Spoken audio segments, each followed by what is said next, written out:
pazuri, watu mna bahati. Yaani shoga yangu ananihudumia kila kitu.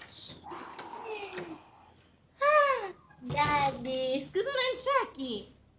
Umepajuaje huku? Wewe hebu subiri. Huyu ni babako? No, daddy. Daddy, mambo. Karibu. Umepajuaje huku? Hebu subiri. Huyu kwa nini anakuita daddy? Ngoja nikutambulishe. Huyu mimi ni daddy wangu. Tunapendana. Hivyo. Kwa hiyo daddy ni rafiki yangu pia. Okay. Kama mimi umenipangia hapa. Haya, na huyu mwenzangu umempangia wapi? Kama na huyu ni mpenzi yako. Relax, mnisikilize.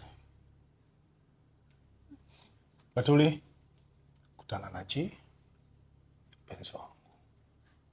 Niko naye mwaka na nusu. Okay?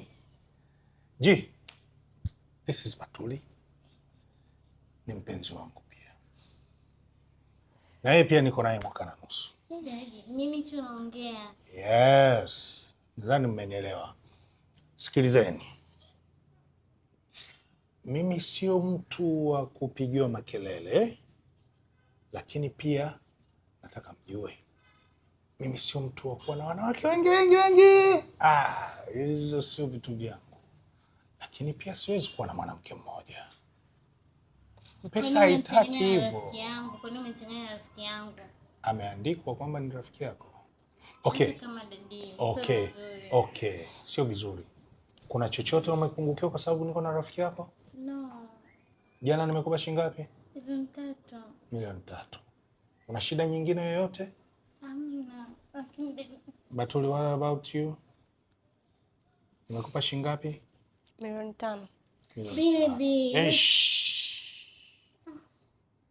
you know me, sipendi makelele. Sasa sikilizeni. Huyu ni mwanamke wangu na wewe ni mwanamke wangu. Sasa iko hivi.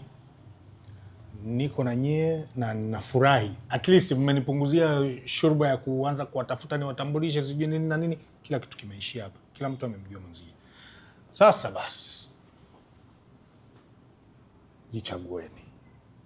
Atakayeona hawezi kuwa kwenye haya mahusiano aondoke. Lakini mimi niko na nyie, nawapenda wote. Okay? I love you babies. No.